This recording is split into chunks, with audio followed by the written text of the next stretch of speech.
How you doing, guys? Big Mac Dan School here again today, back once again with another episode of Warhammer 40k, and in today's video I'm going to be answering more of your questions. Ooh, aren't you a lucky bunch? Warhammer 40k! So, this week's first question comes from the comment section of one of my previous answer videos, if that makes sense, and it's from IDICBeer, IDICBeer 40k. The question is, of all of my videos, which stands out as my favourite and why?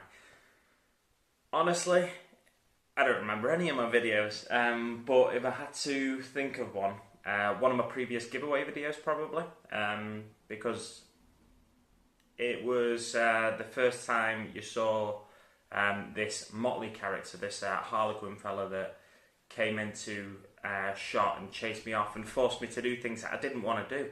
That's probably one of my favourite videos.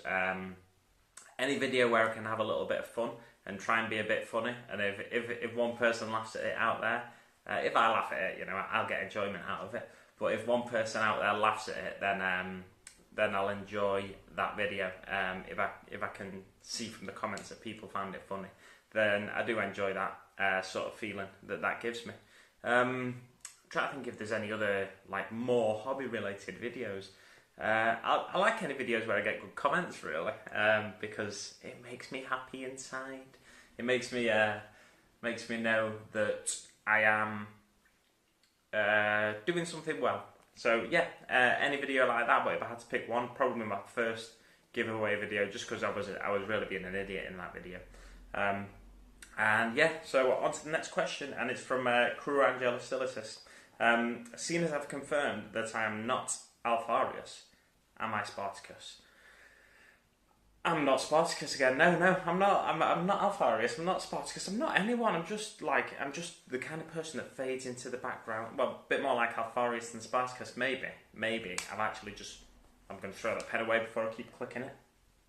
Hey. Maybe I've actually just give you a hint that I might actually be Alfarius, and I've just thrown you off the scent by saying I'm not Alfarius. Maybe. On to the next question. The next one is from Coolsskin. I'm just unlocking my iPad, so I'll stall for a second. Here we go. The next one is from Coolsskin. Great channel, go check it out. As with all the channels that I'll be answering questions from.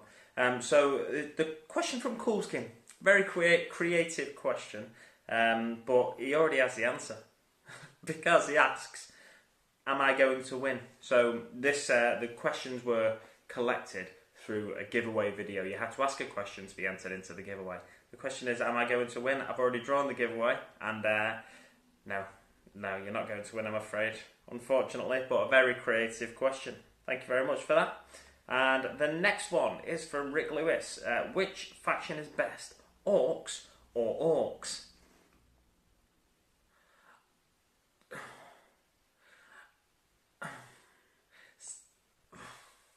Orcs. Okay, next question. Kuja Hyra asks, this one's a long one, I'm going to pause the video and get back to you.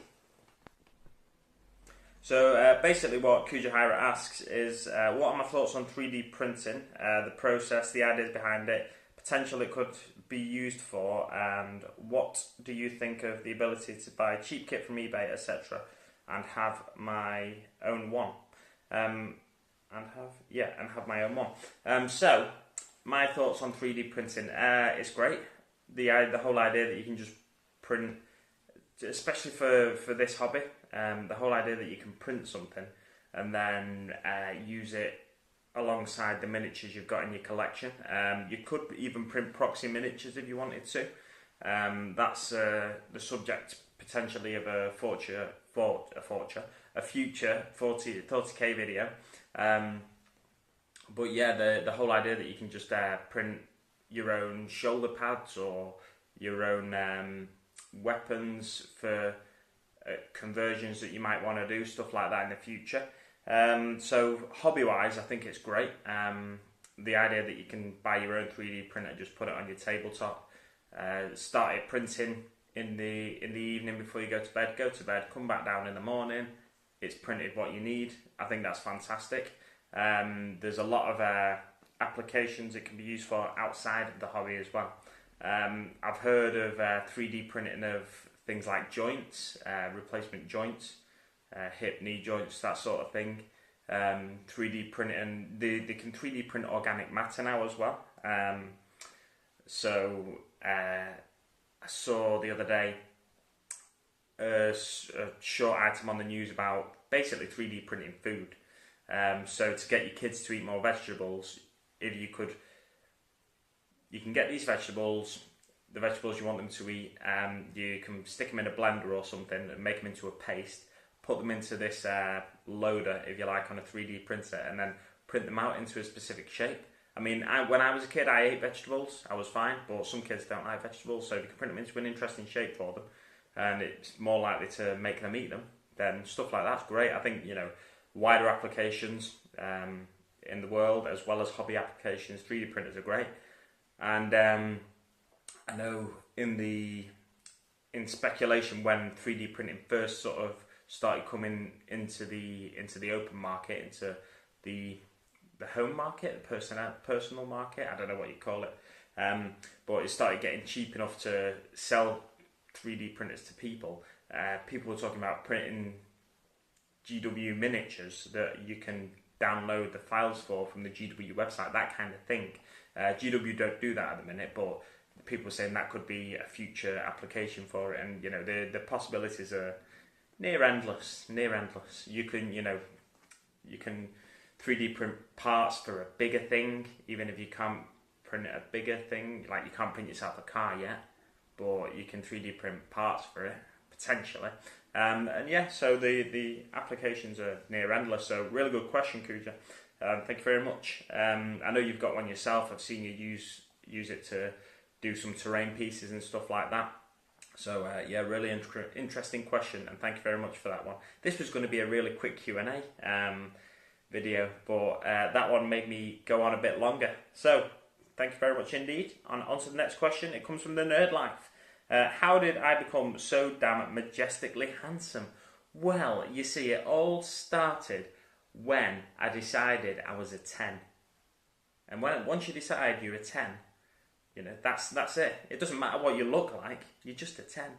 And that's how you become so majestically handsome. You just decide you are, and then people around you will view you in a different light. Supposedly.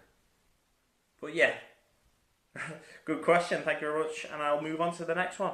Another one from Cruorangelussilicis. So I answered his question. The reason I'm answering two of his questions is because, as I said, the first two questions in this video came from a previous answer video. So now this one is from the original competition, the giveaway video. So another one from Cruorangelussilicis. Or should I save this one till next time? No, I'll answer it now. You get two questions answered. Congratulations. So his question is, how much wood would a woodchuck chuck if woodchuck could chuck wood? I've already answered that one. Someone's already asked it. Somebody beat you to it. So on to another part. Also, do you have any interest in historical games?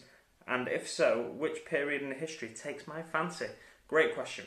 The idea of getting into another war game doesn't appeal to me. I don't really play 40k that often, so the idea of expanding into another game and starting up another army and building and painting, so the whole idea of another game just doesn't really appeal to me. If I had the time and the connections and stuff to get into another game and then play it on a regular basis, then maybe I'd get into it. I do like I like watching old films. I like watching old films set in certain periods, whether it's Roman periods, Greek mythology, films based on Greek mythology, films based in more recent modern warfare, so like World War One, World War Two, the Gulf War, stuff like that. I like all those sorts of things. So if I was to choose a specific period, which would it be? I don't know. I kind of like because I watch a lot of Vikings. It depends what I'm watching at the time, I think, because I really as long as the story's good in the show, in the film that I'm watching, I can really get into something. So really, it's difficult for me to say, pick one particular period out, but I think there's more limitations. The further back you go, there's more limitations in terms of variety of gameplay and stuff. So I'd probably keep it to modern-ish warfare. So I'd say probably bolt action or something like that. So sort of World War II period. I saw when it was the 100th anniversary of the tank. Warlord Games had, I think they've still got them on there. They had I think it was the Mark 1 tank. Might not be. I might be an idiot now. Might be making myself look like an idiot. But I think it was a Mark 1 tank, and I think there was Salute just yesterday. I don't know if it was a weekend thing or a day thing. Salute, it might be a weekend thing, so it might be today as well. Yeah, and they had a replica Mark 1 tank at Salute. I think that's the tank I'm thinking of anyway. I don't know if it's a Mark 1 tank. I think it is. And I just love the shape of that thing. So I'd get myself some of them. I've been tempted to get myself some of them and paint them up as is, but yeah. So for actually getting into a war game, I'd go probably World War II sort of period, bolt action. But I do like slightly not historical. Some of the Conflict 47 stuff you see. I think it's really good. It's really creative thinking to sort of change history and make it different. It's basically like a sci-fi fantasy version of World War II, and sci-fi and fantasy appeal to me. So it drew me a bit closer to the brink of jumping in to that sort of genre, the sort of historical genre. But yeah, it just the sci-fi fantasy setting that 40k and Age of Sigmar are setting, they enable me to do what I want. But there is a certain appeal to historical gaming, like the Horus Heresy, Battles in the Age of Darkness, I think it's officially called, but basically the Horus Heresy game, 30k, Warhammer 30k you might call it. There's a certain historical appeal to that because it's all been written, it's all been, the fluff's been so well packed out that it's like you're building specific armies to replicate what was there. So I think that's the closest I've come so far to getting into historicals is 30k. But I was going to build a list last night for my first 1,000 points of 1,000 Suns, but I didn't get around to it. I went to bed straight after I was finished working on my Prospero Pyramid and bridge for IDICBeer's terrain square bridge. Does it have the word square in it? Terrain bridge competition 2018. So yeah, thanks for the question, Mike. And on that note, I think I'll leave it there and I'll come back to you. I don't like these videos going too long because it's just me answering questions. It can get a bit boring, I imagine, to some people. But yeah, I'll leave it there for now, and I'll come back next week with some more answers for you. Well, hey, thanks very much for watching, guys, and I'll see you on the battlefield.